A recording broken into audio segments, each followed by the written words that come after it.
At Team Toyota, they've been selling and servicing new and used Toyotas in your community for over 50 years. And you can reserve your next new Toyota with them today. You'll get a realistic timeline, and even in this crazy market, they won't charge you over MSRP. Or don't wait at all. With over 75 certified Toyotas, including a bunch of RAV4 and Highlanders, you can drive one home today. And you can always trust them to maintain your current vehicle. Their service and collision centers are high-tech, comfortable, and will save you time and money. Team Toyota can help you go anywhere you want, but they'll always be your hometown team. Just visit teamtoyota.net and choose from 3 locations in Langhorne, Glen Mills, or Princeton.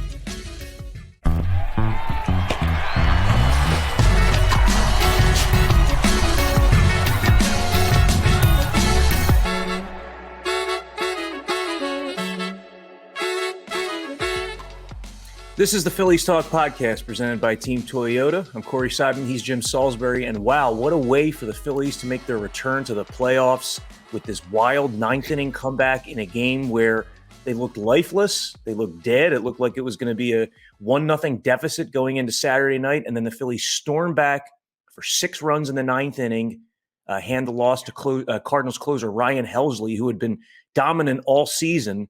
The Phillies had patience. They had some key hits. Jim, just take us through, the 9th inning and then the vibe in the clubhouse afterward. Well, it was an amazing game. It was an amazing atmosphere. Beautiful day in St. Louis, crisp, postseason baseball weather, packed house, 45 and almost 46,000. Great baseball environment. And yeah, you're right. I mean, the Phillies didn't do anything offensively. Lifeless is a good word. I think Cardinals pitching had a lot to do with that.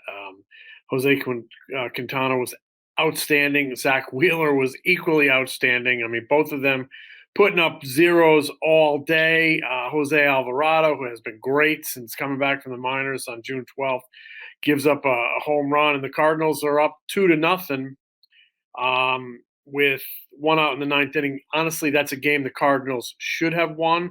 That's a game the Cardinals need to win. It was an amazing rally by the Phillies, one that I think they can build momentum off. They stole that game. They can come in here and take this one tonight and steal this series and get the hell out of here. But in a lot of ways, the Phillies were very lucky to win game 1. Overall, they were very lucky. The Cardinals gave them that game, but the Phillies took it. The Cardinals, all of a sudden, Ryan Helsley could not throw strikes. It was an amazing meltdown, an amazing loss of control, an astounding loss of control. But the Phillies, they did their part. All of a sudden, when a pitcher can't throw strikes, they're not chasing. They're grinding. They're making him throw more pitches. They're having good at bats. I mean, in that situation, down 2, now you got runners on base. Sometimes the anxiety builds a little bit. You try to do a little bit too much, trying to get runs home. They made him come over the plate. He couldn't come over the plate. They started passing the baton. All of a sudden, it's a merry-go-round. So, great 9th inning. Started off by JT Realmuto, a guy playing in his first postseason game after a lot of years. I mean, he gets a base hit. All of a sudden, a walk to Harper. Great at bat, laying off. I mean, Ryan Helsley's throwing 101, 102, laying off stuff. You got to be ready to hit the fastball with this guy because he throws so hard, but then he starts bending it, and he's bending it out of the strike zone. And great job by Harper laying off stuff. Great job by Castellanos laying off stuff. All of a sudden, Bohm takes 101 off the shoulder. You got to run. And then, Gene Segura, what a great story. His first postseason game, 10-plus seasons in the major leagues, over 1,300 big league games, over 1,400 big league hits, never played in the postseason. 2-2 slider off the plate from Andre Palante, who had come in to get a ground ball. He gets the ground ball, but it finds its way through the infield, which is playing halfway. The Phillies score 2. The dugout is electric. An amazing rally that the Phillies did a ton of good things in with their plate discipline and just, putting the bat on the ball. Gene Segura's strength is contact, is putting the ball in play, and he did that in the biggest at-bat of the season, the biggest at-bat of his life with the bases loaded. He had to put the bat on the ball, and he did it. Good things happened. Good things happened to the Phillies. Again, I think the Cardinals gave it away, but I think the Phillies, with their tremendous approach at the plate in that ninth inning, took it, and put it in their wallet, and ran home with it. So good job by the Phillies. A shocking meltdown by Helsley. I don't know why they didn't get him out of there sooner. It's just, but it worked out to the Phillies, to the Phillies' advantage. I mean, you got a very experienced pitching coach in Mike Maddox over there. You got rookie manager. I mean, the whole ballpark could see that it was just a meltdown, an ugly meltdown, and they probably stuck with him. They probably should have gotten him out of there after he walked Castellanos. But he looked good in the eighth, and then he lost it in the ninth. I mean, he had that jammed middle finger that he suffered in Pittsburgh the other night, and he said it was numb and it was acting up, and they took him for tests. But the Cardinals may end up ruining the day. They let that one get away, and it could end up being the kind of the rocket booster that sends the Phillies on to Atlanta. Yeah, in retrospect, what really stuck out Cardinals' decision-making was Giovanni Gallegos, who had picked up 4 quick outs, and then he walks a guy and he gets taken out. He probably could have got the Cardinals through that 8th inning. If he gets them through the 8th inning, the whole game plays out differently. Helsley isn't, having an up-down there. So a lot of little decisions can factor into this. I'm glad you pointed out, though, that like the quality of those Phillies at-bats, that it wasn't just Helsley melting down. Yeah. It was JT Realmuto sparking the rally. If JT Realmuto grounds out there on the 1-1 count with 1 out and nobody on, you have 2 outs, nobody on, down 2-0. The task becomes much more difficult.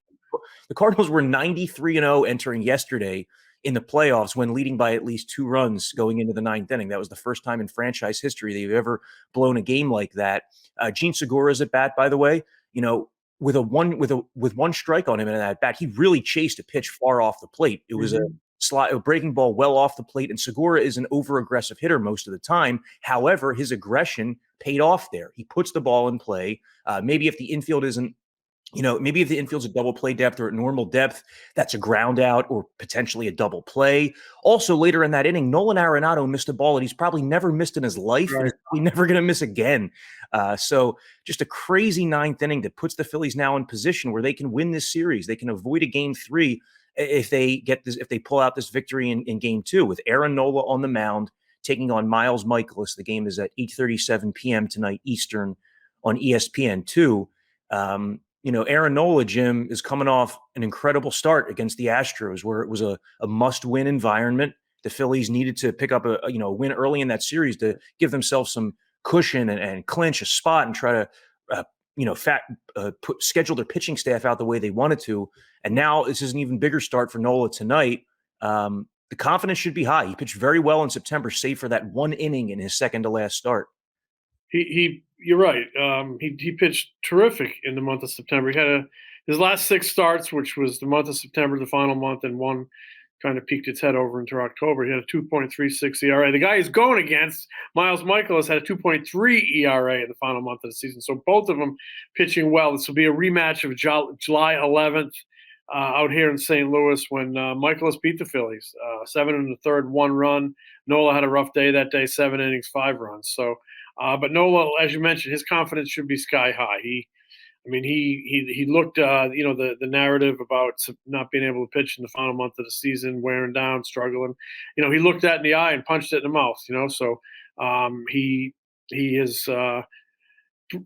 proven to be a big game pitcher. That was a big win the other night in Houston, and he needs to do it again tonight because everything starts with starting pitching, and he can do it. He can do it. I've seen it. We've all seen it, and it would. I really think it's really crucial that the Phillies capitalize on the momentum they built.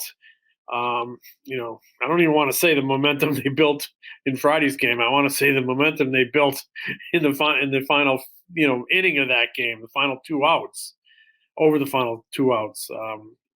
After there was 1 out in the top of the 9th, they have to build on that 9th inning momentum. They have to build on that energy and that rally. And those good at bats. They didn't swing the bats well at all. Like I said, Quintana had a lot to do with it. I mean, the top 5 hitters started off 0 for 16 before that Realmuto hit in the 9th inning. So they need more from their big guns, but they need a good start. It all starts with a good start. I mean, that's a big reason that it was only, they were able to rally because they were only down 2-0 because Wheeler did such a great job keeping them in it all day, keep it close. David Robertson, what a job. He had been struggling in September.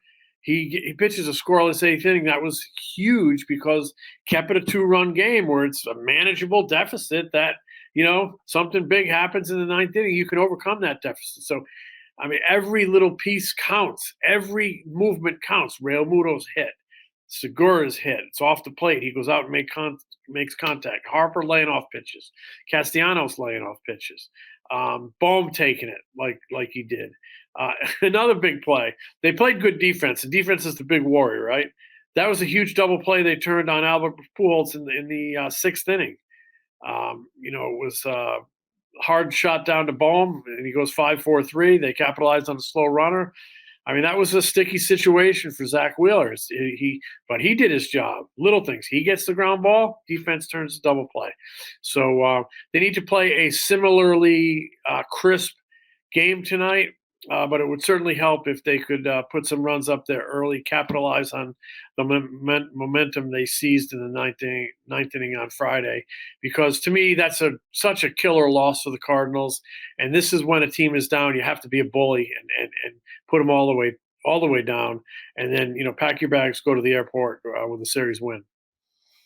Nola has done a very good job in his career against Paul Goldschmidt and Nolan Arenado. They're a combined 6 for 35 against Nola without a home run, and they've struck out 9 times. Arenado looked like he got into one in game 1.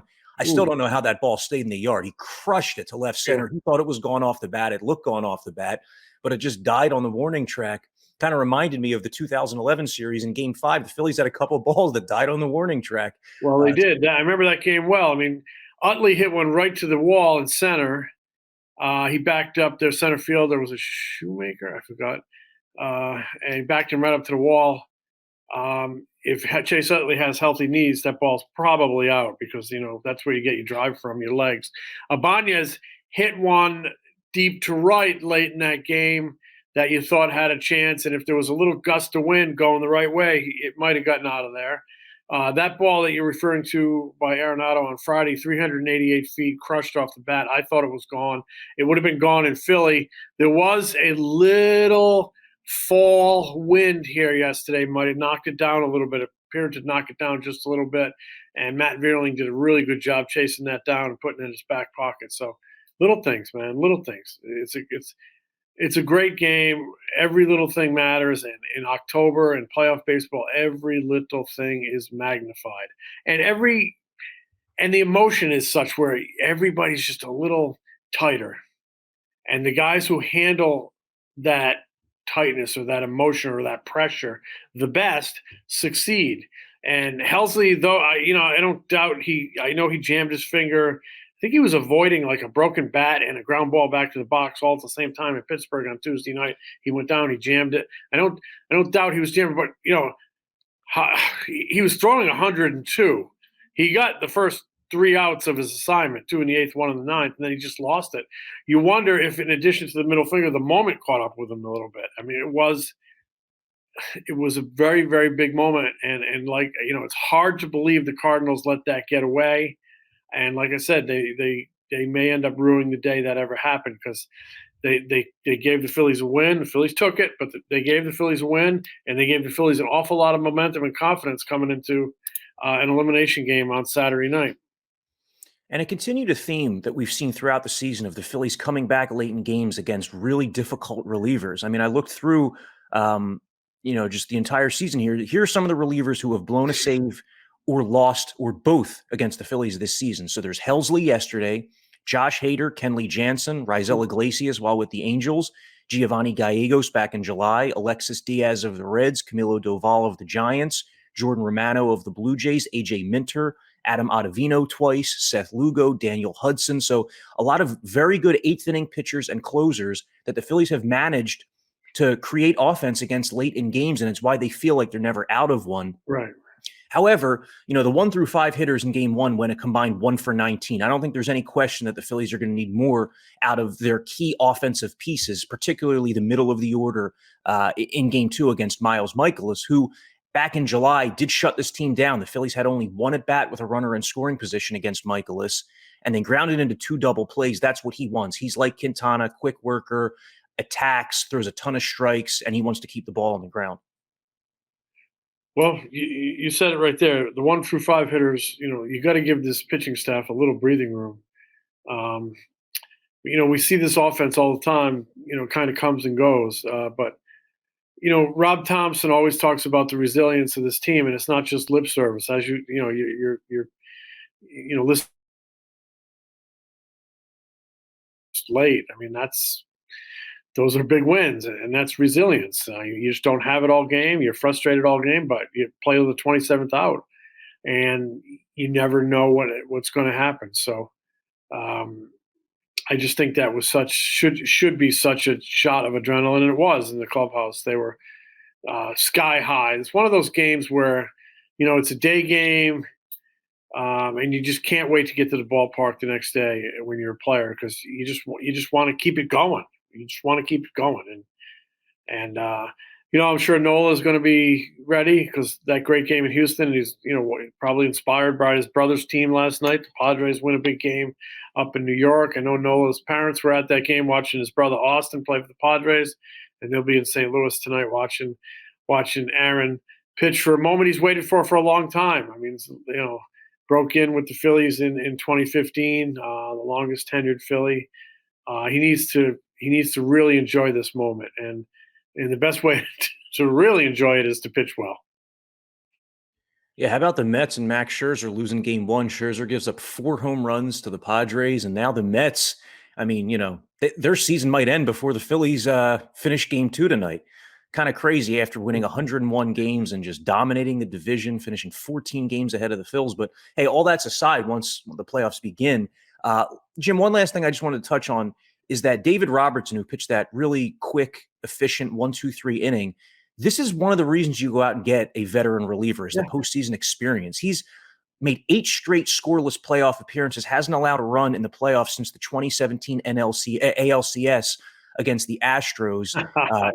A very key piece here. And because that was the year the Astros were accused of cheating, and I've actually spoken to David Robertson about him and that pitching for the Yankees the year the Astros were accused of stealing signs. And I mean, to me, it's more than an accusation. There seems to be an awful lot of proof out there, and David Robertson suffered for it, and I know it galls at him. But he's put together a really good run since that. But yeah, I mentioned postseason baseball is different. The intensity is just different.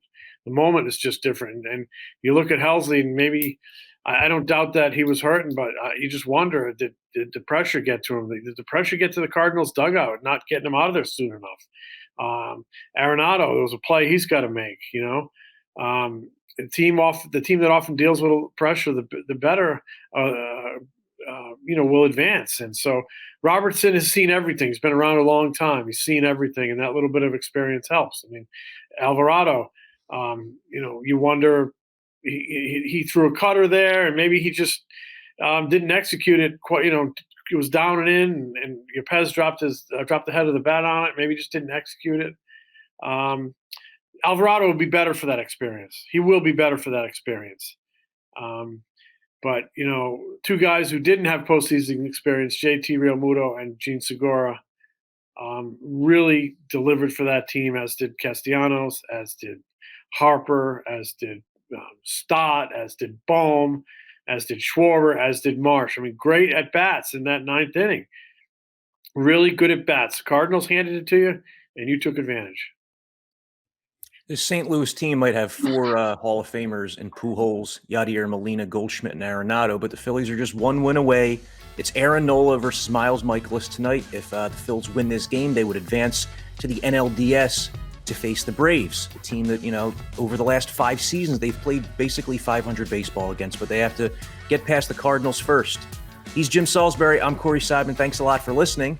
If this series does extend to 3 games, we'll be back tomorrow morning for another podcast. Catch you then.